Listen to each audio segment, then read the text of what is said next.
All right.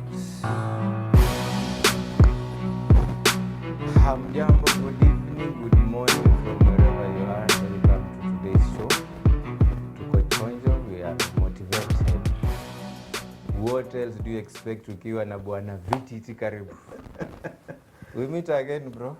We meet again, a blessed Sunday, and of course, if it's Sunday, you know, Word Cafe, you always come through, so it's something that I actually look forward to, and I appreciate, you know, the consistency with which we are having this conversation. So I want to honestly thank the entire Word Cafe team for putting this together, and for our beautiful, dedicated viewers who follow us and who check us out every Sunday for this live stream. We appreciate all of you.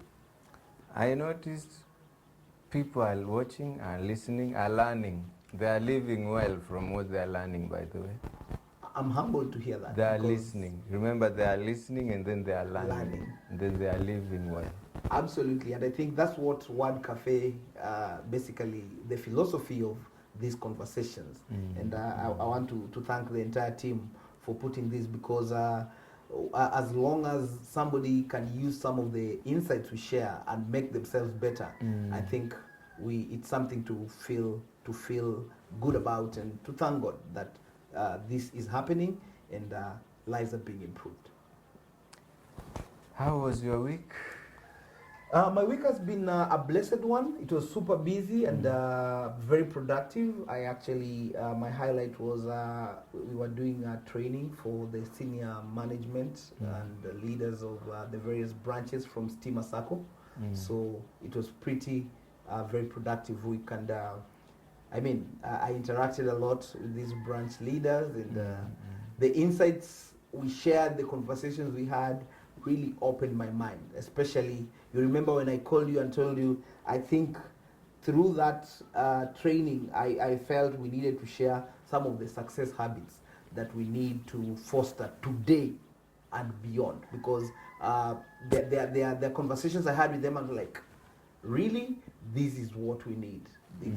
They were very enriching conversations and very timely. So I want to really say my week was really super beautiful. What about you? My week was okay.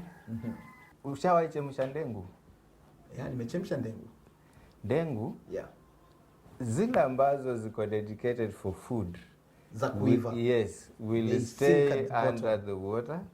Lakini kuna twingine mazee. They have to rise up. Kanangangana na maji mpaka kanakaa juu. Akaivi, wajua.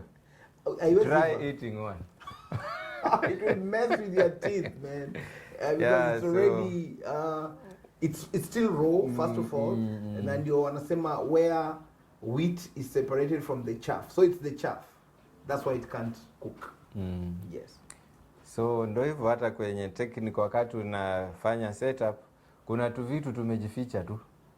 But the beautiful thing is they come up, but with your technical speciality. By the way. Yeah. Technician wetu wa leo ni Ebolin Kakosawa. We appreciate you, Lynn, our executive producer. Yeah. Executive producer. Everyone talks of success. Absolutely. Success. What do you want to become? I want to be successful. How are you doing? I'm succeeding. How is Mr. VTT? He's a successful man. You know? Yes. Bottom line, success. Yes. There must be things that lead to this thing, success. So if we were to break it down, what are these habits? Very well. Good choice of theme for our conversation today. Success habits for 2020 and beyond. And you've asked a fundamental question, which is very, very important. Yes.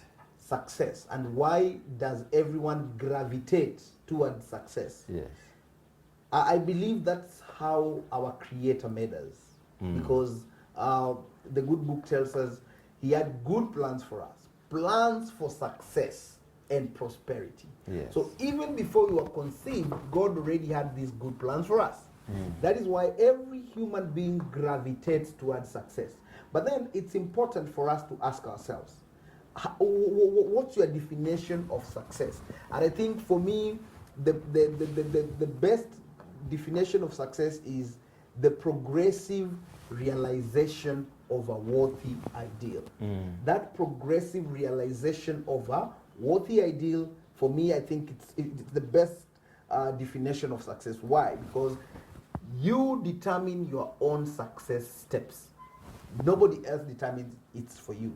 So if you are able to feel that whatever I'm doing, the steps I'm making are moving me towards the ideals that I'm looking for, my pursuits are bringing me closer to the ideals that I want to see come to fruition, then you are successful. Hence, I want to submit that each one and every of us will define success in their own way. For example, a student who is waiting to sit for exams, for him or her, success will be when they do well in that exam. For maybe a toddler who is seeking to learn how to walk, yes, for him or her, making those first initial steps, that is successful. For, let's say, soldiers in a battlefield, defeating the enemy, when they defeat the enemy, for them, that is success. For a businessman, a businesswoman, making the profits and having an impact in society in whatever services or products they're making, that could be successful. Or that will be their definition of success. So success is varied depending with the person. Each one of us defines our own success. So it is really varied. You can't put it in a box. But as long as you are moving progressively in achieving those ideals that you have for yourself, then you're successful.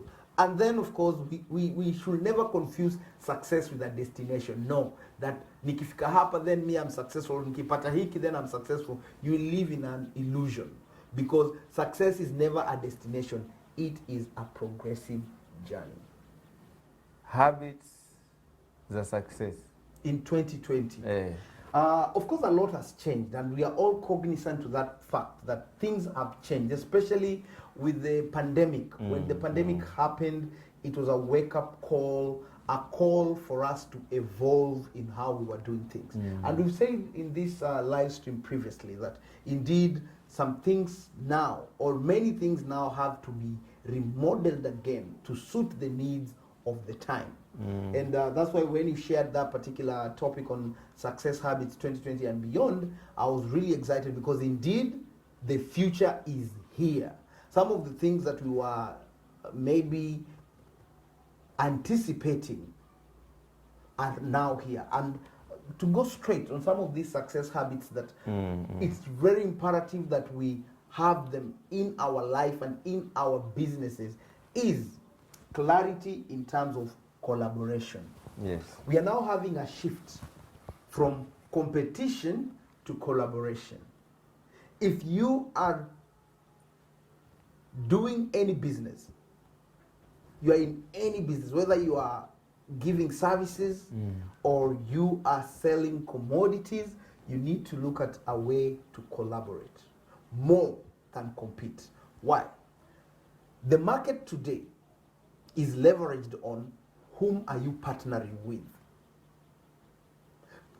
Through those partnerships, you can actually be able to have an authority in the market that you're dealing with. Such that the shift is from competition to collaboration. The more collaborations you're having with the people in your industry, the stronger you're going to be. So that's one of the key things that we have to embrace. It doesn't matter the industry you are in. You need to look within your industry and see whom can I partner with. And I'll want to give a specific example in my industry. I'm a training consultant.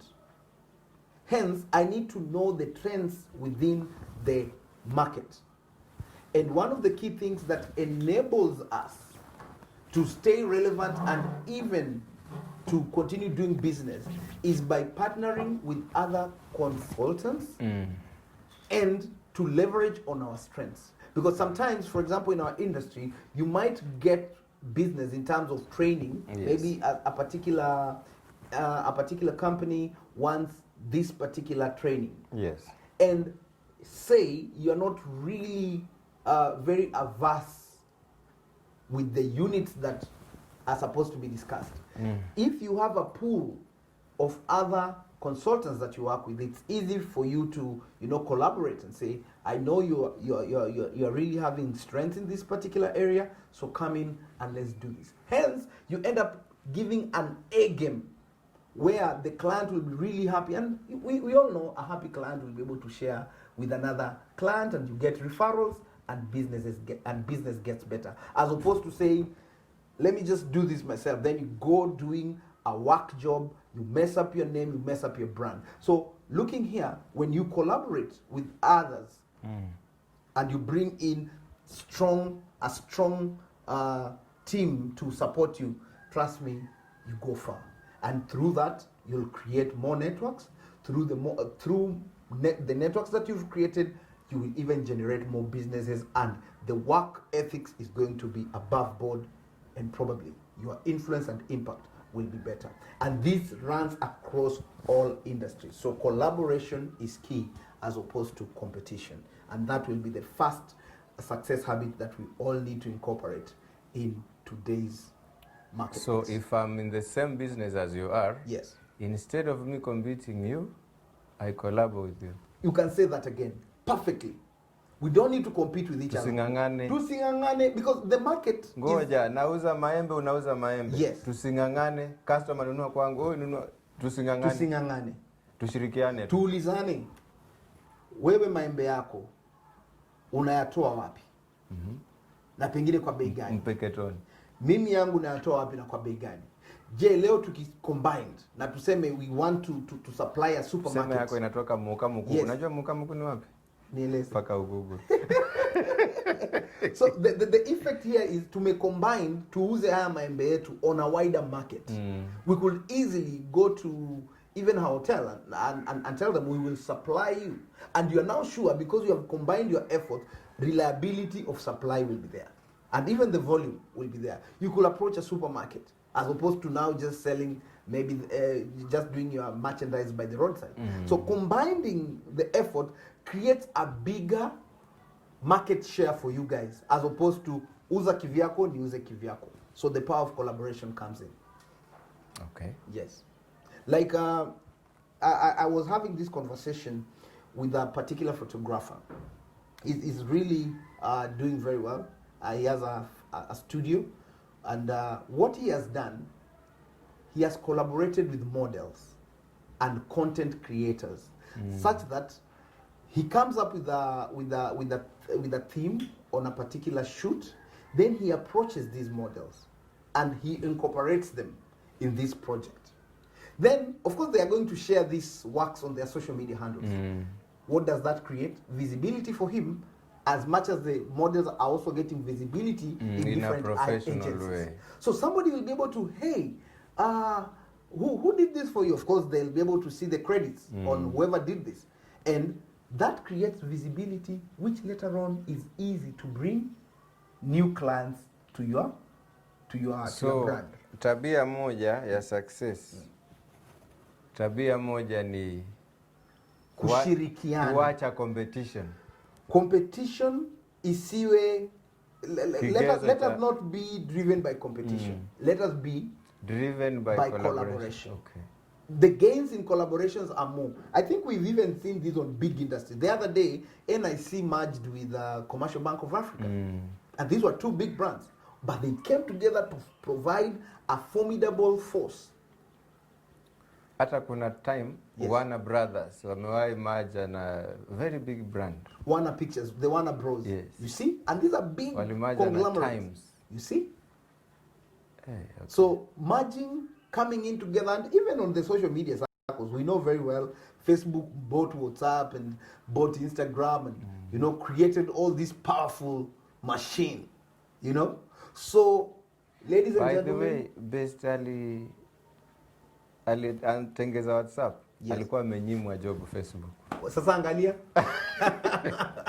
Finally aka create kitu ambacho walikiona, we need this under our umbrella. And billions were exchanged. Ulikuwa unaeleza kitu, pole nilikukatiza, ulikuwa umenipeleka mahali. Nadhani hiyo vibe hata imepotea, itakuja baadaye. Okay. Yes. So collaboration is that is habit number 1. Habit number 1. Collaboration. Yes. Habit number 2. Habit number 2 is communication. And not just the normal communications that we've had. Kama kwa Kiswahili ya kupigiana tu simu kwa wapi niko. Yes. Iwe ni effective communication to the people that you are targeting. Effective communication to your clientele. Bwana Saisi, you'll agree with me, even if you have the best service as a producer, as a filmmaker, if people don't know Saisi can do this, will they give you business? Wrong. So how do you communicate your skills? And you need to already know this communication is targeted to this particular market. So you have your sights on a particular market. Then communicate to them effectively to the fact that I can do this very well. So once the market that you are targeting relates with the services you're providing, the commodities you're providing, you'll start making your sales. And that will once generate the revenue. Communication is well done. Well done. That's Kwa the hivyo one. habit ya kusucceed. Yes. Number 2 ni mawasiliano. Mawasiliano. Na ndio unaona every successful brand they give a large chunk of their budget on marketing. Look at Safaricom. Who doesn't know Safaricom in Kenya today? Do they keep marketing or not? Hata ungesema Coca-Cola. Tuachane hata na Coca-Cola. That's of course, in fact, some quotas say Coca-Cola. If you mention Coca-Cola, even in the remotest part of the world, they will know it. You might mention Jesus and they'll tell you, who is Jesus? But if you mention Coca-Cola, everybody knows Coca-Cola. Because they are so on point on their communication. They put it on our faces every other time. That is the only brand that remains in your head when you are thinking of refreshments, solutions. Communication. Communication. So all this branding, marketing, what have you, yes. Communication. It's communication. Like today, we wouldn't be here without Word Cafe. So Word Cafe is hosting us. And the visibility of Word Cafe is getting better into the marketplace, that we are among the experts in doing live stream on any conversation. So you want your live streaming services? Word Cafe is the brand to talk to, guys. I mean, you can be assured. So today, as a management trainer, if my market doesn't know that I offer these services and I offer them good, will I get business? So I have to communicate to my niche market for them to know that. And this sometimes has to be done by giving out content, free content that is objective and helpful, such that you can not utilize. just the content. Yes, it should be helpful. It has to be helpful. Why then will you get into a paid program that I give if I have not even shown you what I do in terms of what impact my works will have on you? So once I give you a trial on maybe social media or one-on-one, and then it works for you or it works for your staff, later on when we design a program that could even elevate you further, I think it's going to speak for itself. You'll say, you are the person I want to work with. You are the brand I want to work with. So you have to communicate your services to your niche market. You have to communicate your products. And that is why even free samples are given. Good. So once you've liked this free sample, then you can be able to comfortably want to come and do business with me. Let me take for an example, yes. a product. Yes. You are a very good baker. Your cakes are the best in the market. How will people know your cakes are the best in the market? By you giving a poster or putting a poster on social media saying you are the best baker? Paka watafune kidogo. Paka upeane zile sample. You could create, you could bake the very delicious cakes you're doing, and maybe even go share them to the potential market that you are looking at. Then once somebody samples some of your cakes, then if I have an event, a birthday, an anniversary, a wedding, who will come top in my mind? That particular communication. You have communicated that I am really good, not just by word of mouth, by action. Tuko hapa. Tuko number 3. 2020 and beyond demands creativity and innovation. They both go together. CI, creativity and innovation. We are in the era where every other day somebody is trying to get you out of business by creating something better. A friend told me, yes, if you have an idea, yes, to say you want to begin VTT Institute of something. Yeah, like right now we have VTT Institute taking training. Institute of? VTT Institute is a full school. It's an Science online school. and technology. No. It's just VTT Institute where we train on management soft skills. Sawa. Where we do premier online writing master classes. Sawa. We also conduct team buildings and mentorship. Kwa VTT Institute. Under VTT Institute. Wakati uko na hii idea ya VTT Institute. Yes. Niliambiwa kuna 1 million Chinese wanakuwa wako na hiyo idea. How many? 1 million. Unajua hiyo hata si 10% ya population yao. Of course, it's just a drop in the ocean. They already have that idea. Wako nayo. And they are ready to imitate I'll it. tell you something. Go ahead. Wakati jamaa moja alipuliza kitu inaitwa vuvuzela South Africa. In South Africa during the World Cup. Actually ilikuwa imetengezewa huko. Huko South Africa. Jamaa alitengeza. Ni homemade hiyo kitu. Yes. Before your World Cup ifike hata timu 2-3 zicheze, the whole field was filled with what? Vuvuzelas. Vuvuzela. Shipped from China. Sasa? Not from South I like that. Wakati South Africa mmoja alipuliza tu dudu kwa kiwanja. Wakaipenda. No. Wa Chinese walikuwa na hiyo idea. Walikuwa wana so walizitengeza mass production and they shipped them. Before timu zicheza hata 4 vuvuzelas were in the zilikuwa zimejaa zinauzwa hapo nje. Vuvuzela na mbao kama na imagine kama ni hapo nje ya City Stadium. Ama nje ya Nyayo hapo. The speed with which they acted. So ukisema creativity, kuna watu washa create iko tu kwa mind. Wanangoja kuileta sokoni. But that should not stop somebody from creating and innovating. And it's an ever-changing beat. Such that in our businesses, whether you're in the service industry or you are in the or you do commodities, how creative are you around the products you're selling, around the services you're selling? For example, in our industry today, before the pandemic struck in March, most of our trainings were on-site trainings. We could get on location, maybe a hotel, maybe in a boardroom, and we do the trainings. But right now, we've had to innovate on the virtual trainings. As much as we can still do on-site trainings, but virtual trainings are coming on board. And more tools to be used in virtual trainings, like the Mentimeter, the Padlet, are being embraced. So if, let's say you're in my industry and you cannot use Padlet, you cannot use Mentimeter, you will not have a good virtual training experience. And more tools are coming up every now and then, yes. So you need to embrace creativity and innovation, and even the style in which you even deliver your products and you deliver your services has to be very innovative to suit the clientele that is also thirsty for new things that will have an impact on them. Unajua saa imeenda hivi tunaongea 1 hour iko karibu sijui ndaka kama ngapi.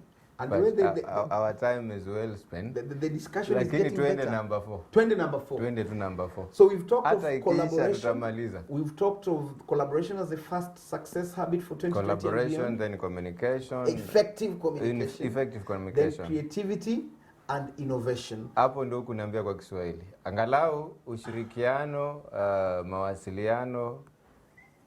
Aya umeileta kidogo. At least nadhani wanaotuangalia wanaelewa what we are talking about. And the fourth one really is connected to the innovation, and that is embracing ICT, the information communication technology, in everything that you're doing. Right now we are on live stream courtesy of Word Cafe. Word Cafe, but nani ametuwezesha? The machines. I'm looking at the gadgets. Hiyo ndio technology I'm sasa. looking at the Mac here and the technology part of it. We are reaching out to hundreds of viewers right now on our live stream, courtesy of ICT. Before, we used to mainly conduct sessions, maybe in a workshop, and we invite people to come. Of course, that still goes on, but today we are borderless because of trends in ICT. So learning how to embrace this, and I normally check you guys out as the producer and also you as the host when you're just setting things out on the technical side. And I'm really impressed. I think I'm also learning because it's very important that now umejifunza nini? I know now how to mic myself. Guys, Usaidiwi. even before I used to be like Mike. Right now I can mic myself And two, you can? Two, I can control the camera a little bit. Remotely I can or? set, even remotely, like what the producer is doing. I can, once I have the phone, I could You also can do one or remotely two things. operate. Yes. At least umejifunza. Nimejifunza kitu. Hukuwa unajua. I was naive. Nalipwa ama? Andika invoice. Yes, so ICT. ICT, you have to embrace it. ICT. Whether you are selling products or you are Na kama mimi ni services. fundi tu mtaani, fundi wa mbao. Hata wewe kama ni fundi wa mbao, how do you use ICT? Check online, what are the new designs? Simu saa zingine inaweza kuwa kaduda. Kwa sasa kiukweli, hata kama wewe ni mama mboga, Mpaka ukweli. lazima utafute smartphone. Kiukweli, tuacha tuongee ule ukweli. You need to have a smartphone that can actually allow you to Google and check the current trends in your marketplace. Like, let's say you're a carpenter. What are some of the designs that are coming up? Lazima designs So utaziangalia pale, baadaye ujaribu kuzitengeza, uweke pale kwa display. That's how you'll attract clientele. But ukiendelea kutengeza furniture designs za 2010, nadhani zishapita. You will not attract new clients. But I think you do some nice furniture, put them on display there, you will get market coming to you. Like, so, I noticed there was one guy, I think on Gong Road, yes, who went through the internet, saw some design of a garden chair, a garden seat. Yes. Na akatengeza, and he took either a photo or somebody took a photo. The one which was folding itself. Yes, and this photo fell in good hands, in a good person's hand. It went viral. I follow Mohammed Hersi on Twitter, yes, and he's the one who tweeted this first photo. Wow. And things just went.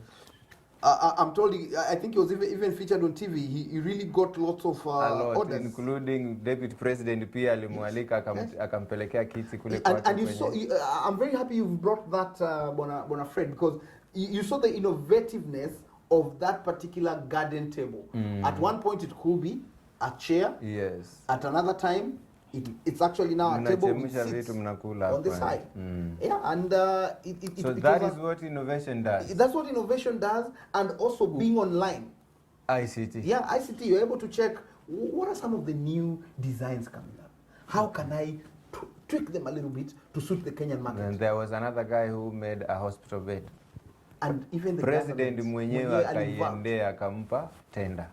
Creativity and innovation using ICT. It goes without saying we have to embrace this, and this actually challenges all of us, even myself. Let us not be online just watching YouTube, streaming Netflix. Let's look at what are the good things that we can pick and then use. For example, like in your industry, these trends you have even brought. I remember you are showing me some things, and even what we are doing today is because of the innovativeness that you're bringing on board. You know, so every other day trying new things that can serve the marketplace. Because one innate thing about humans, we are always looking for the new thing, for a new thing. We hatutaki kuachwa nyuma. Mazee, lakini kuna wazee wengine. Yes. Ile redio yake ya zamani. Yani ameshikilia pale pale. Ile redio yake. How uzuri umetaja ni wazee, but even wazee are catching up. But with the millennials, which is forming the largest percentage in the marketplace today. I know of a guy. Yeah. Chakula yake isipopikwa kwa kimo. Kimbo bado iko? I'm not sure. Probably they rebranded. Sisi tulitumia Kimbo ambayo ilikuwa inawekwa kwa it was a metallic container. Yes. Right now zili change. Wewe umeoga na Asepso? Lifeboat. Oh, Lifeboat. Lifeboat. Umeoga na Asepso. Asepso. Rexona ilikuwa ya kina mama, tena mama matajiri peke yao. Yes. Kini ilisha, sio? Yes. Sioni siku hizi. Hatutaji zingine. Okay. Kule pia tulikuwa tunaoga na nyingine tulikuwa tunaita Okutonyi. Baso. So ICT really comes in. It really comes in very well as a success habit that we need to embrace. We move on to the fifth one. Yes. Adaptability.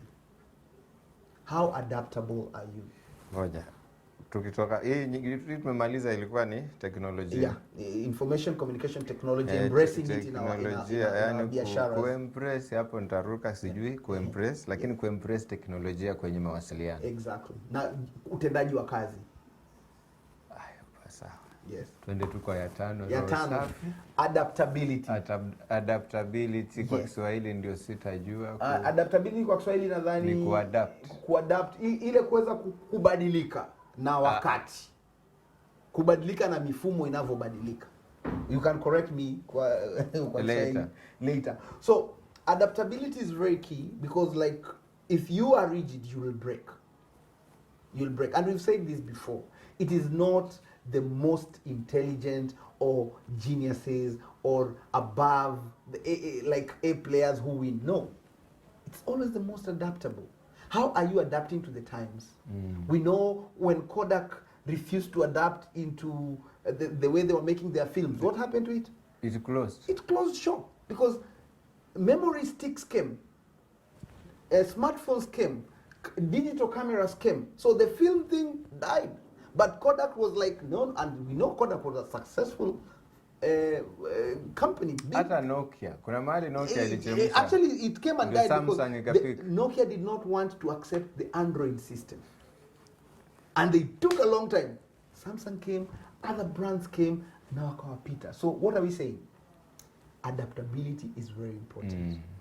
A story is told of this lady who kept cutting the head of the fish when preparing fish for the husband. So the husband one day asked her, "Hey, baby, why do you always cut the head?" And the lady said, growing up, I used to see my mother cutting the head. So the hubby said, one day when we go to Shags, we will ask your mom. So one time that opportunity came and they actually went to Shags. They were together. So the hubby told the wife, maybe you can ask mom why. Then mom also said, I used to see my mother doing the same, cutting the head. So that's how I also used to prepare the fish. Fortunately, the great-grandmother was still alive. Right. And of course in the same village. I can shed some light. So I think the next day they went to the great-grandma. And of course after the pleasantries, after eating, the lady now asked the great-grandma, why... no, the mother now asked the mother, who is the great-grandma to Yani mama huyo mama mwingine. Exactly. Okay. Mbona ulikuwa unatupikia samaki kama umekata kichwa? Then the grandmother said, you know, when during our time, the sufurias were so small. So when your great-grandfather used to bring fish, because the sufuria was so small, haingetoshare kupika hiyo samaki na kichwa chake. So that's why tulikuwa tunakata. So they all burst out laughing. You mean it's a sufuria question? We thought this, no, it's only the sufuria was small. So you can imagine 3 generations were living in ignorance, not wanting to adapt to the times. Kweli. Thinking that maybe the head iko na makosa. Kumbe walikuwa wanakosa sehemu tamu sana ya samaki. From there they came back to the city and the lady started cooking the entire fish. Adapting to the times. Enda kwa sita. Umenotice hatuna time? Time imeenda lakini tuko vizuri. Initiative. Initiative is an important success habit today, more than ever before. Why? You need to act on your ideas. Because as you've given the example of the vuvuzela, you don't act on it, a million other people are ready to swing. And in this digital era, you sit back in your house, maybe you are checking the feed on social media, you see somebody doing something that you wanted to do, but you are afraid. to do it. So guys, take initiative. When you feel the nudge, we have always said, choose day one or one day. Choose day one over one day. Because if you don't implement that idea, somebody else will surely implement it. So take initiative. Do it fearfully, but do it anyway. Start. You remember when we started the first live stream? I don't know if you can remember. We were so fearful, but one thing stood out, Bwana Fred. You told me we are doing this. Inafanyika. Tunafanya. Hata kama ili stay 1 week with 1 view, na hiyo view ilikuwa ni mimi nimeview. Na mimi pia. Wewe yako ikakuja second kwa sababu you had a challenge in technology, ikakuja after 1 week. Na tuko sawa. We did it. Kwenye mtandao itabidi usome kwa teketeke alafu Patrick Aduka tuned in. Karibu sana Patrick. Ferdinand Thoya tuned in. Thank you Ferdinand. Eugene Mulela, the show is lit. I get you, Mr. VTT. Concerning success habits, the youth are the people who are being neglected in business, or rather having business opportunities. Thus, the competition is high, of which it lowers business. Yes. Utarudi nyuma kwa competition, isn't it? Yeah, especially on the millennials and the youth, because they are now the largest clientele actually in the marketplace. Ametaja youth hapa. Yes, one of the key things I just advise the youth, I think it's in this 6th bit, because the youth already are very good in creating things and also being able to adapt, and also ICT is their thing. So, to all my youth listening and the young adults viewing us, how much initiative do you take? Remember, like almost every other time you get on social media, you get like management trainers like us, action speakers like us, giving motivation, and even here. But quotes and motivations don't work unless you work. You will listen to a motivational clip, but you have to do the work. So I want to challenge the youth and all of us, even adults, initiative as a success habit. Those things that you are feeling you can do, do them. That's why I've said, fanya uanguke. Day one. Uamuke Choose day tena. one, not one day. Start. You start where you want. Day one, not with one day. What exactly? Baba, enda polepole kwa Kiswahili. Chagua siku ya kwanza. Safari ya hatua 1000 inaanzwa na hatua ya kwanza. Kwa hivyo changamka kaka, changamka dada, anza na pale ulipo na chochote ulicho nacho. That is the way you create momentum. When you want to push a big stone or a big rock or a big tire, mwanzoni inahitaji nguvu sana. By the way, do you know huyo Eugene aliyokutajia hilo swali? Yes. Anaweza kutengenezea shati kama hiki. Eugene, I'm game. I'm game. That's already an order. Tutaongea hayo mengine off air.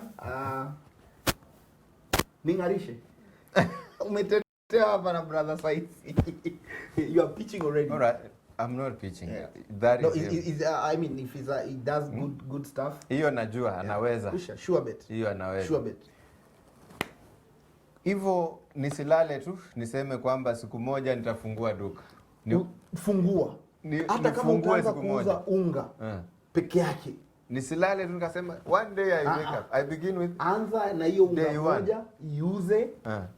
Pata hiyo profit yako shilingi 10, nunua ingine na ile pesa, utajipata unaanza kuuza bandini. Tuko namba 6, si ndio? Tuko namba 6, initiative. Na hiyo ndio muhimu sana. Kwa hizi zote they all marry into initiative, because that's where you take the step. That's where you act. Hapo ndio vidole zinaungua. The good book says faith without action is dead. Take action. Okay, without faith you can't please God. Yes. Lakini pia kukuwa tuna faith ambayo haina maana haufanyi, ndio imefariki. Wewe unataka kuogelea, usimama tu pale kwa pool, nitaogelea siku moja, ingia ndani, tapa kwenye maji. Watu wengine paka wasukumwe mazee. Basi tafuta atakayekusukuma. Umwambie nikifika tu pale mimi nalo. So guys, on a very serious level, take initiative and don't fear. Feed your faith by action and starve your fears. That's the only way fears will go. Hapo ni sawa. Yes. Initiative. Sijui tuongeze ingine moja? Tumemaliza 6, si ndio? Yeah. bado kama 2 alafu tufunge. Tumalize. Alafu tufunge radio. Safi kabisa. Tufunge volume. Sindio? So of course zamani KBC wakifika saa 12 wanafunga radio. Walikuwa wanaenda walikuwa wanafunga 6. Ilikuwa ni 6. Wanafungua saa 9 wanafunga saa 12. The steps we have made, man. Wakafika mahali wanafunga saa 6 usiku. Wakafika mahali sasa mpaka radio imenyamaza, unasikia tu watu walale. Kenya ilale. Changes. And now today we are bombarded with all these 24/7. In fact, it's for you then to decide the frequency you want to listen to. And that takes us to the 7th success habit. I know you can guess it. Wacha tu ninyamaze, nisijifanye kimbele nikabwa kama zee. Leadership. Kwa haya yote lazima ujiongoze.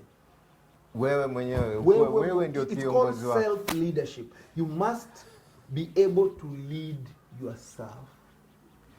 Today, yes.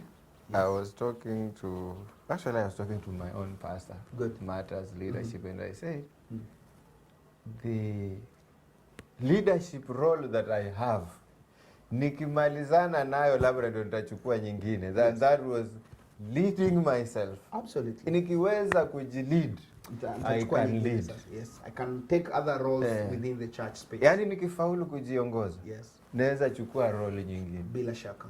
Kwa hivyo kujiongoza lazima ukuwe nayo. Uwe nayo. Self leadership.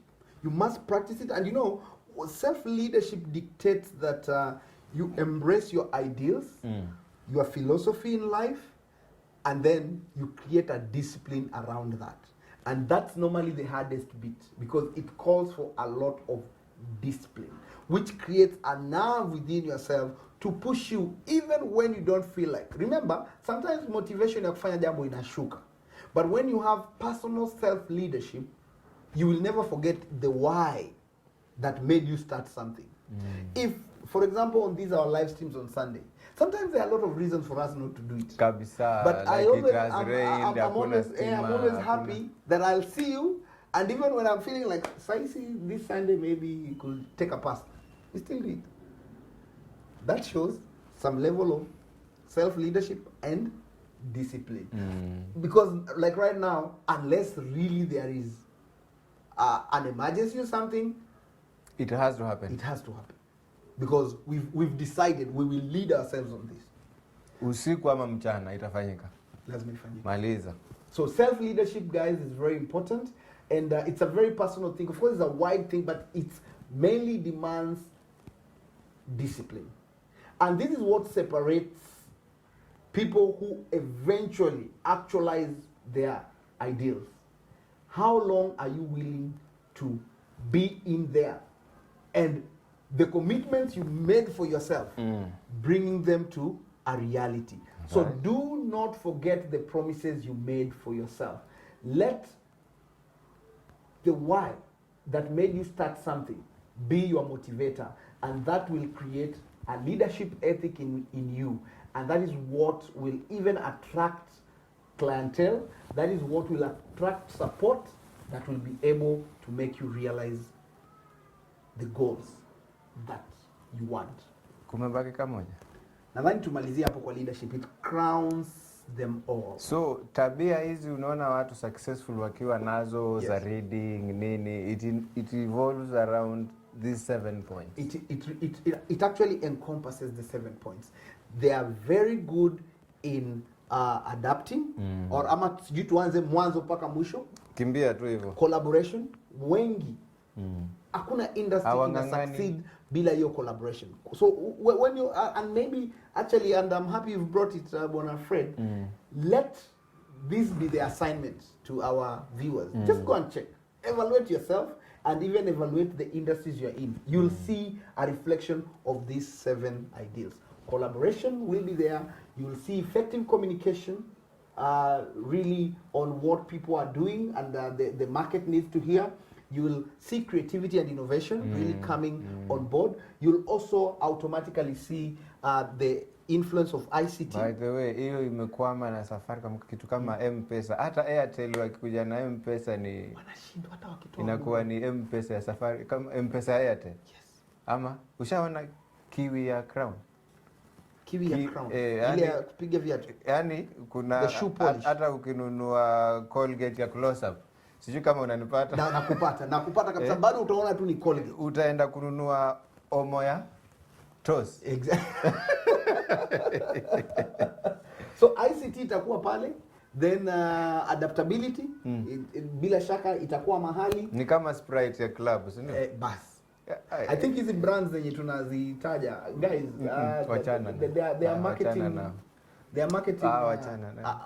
Mimi nataka watupatie endorsement hapa. Tuchague moja watu. Okay. Then they sponsor the live stream. Sawa tu. I think we are open for any endorsements. Okay. So, guys, come on board and support this. So adaptability, initiative, of course, and leadership as the seventh tenet. Very, very important. All right. Yeah. So the key thing here is let's embrace this in our different hustles, in our different businesses, and we will not be the same once these 7 success habits are part of us. We embody them in everything that we do. And of course, it goes without saying, the crowning of all this is the Creator, because He has already told you He wants success for you. Yes. So if God is for you, who shall be against you? Umemaliza. Kweli. God bless you, good people. Huyu ni Bwana VTT. He will come back again. Mtegee tu, usiwe na pressure. He must come back. I want you to maybe wish good luck kwa sababu tumeongea mambo ya success. Yes. All our loving and ardent viewers, I just want to encourage that we take action on what we have shared, and I believe that we are all destined for greatness in our different pursuits. So let us continue and embracing these nuggets that we've shared. Ideally, success is your portion. Remember, it's the progressive realization of a worthy ideal. Have a blessed week. God bless you. Yours truly, VTT, Vincent the Trainer. Thank you, Word Cafe. Just have a good night. Saisi kutoka Word Cafe. Good night. Wiki ikianza nayo nayo. Ama vipi? Peace.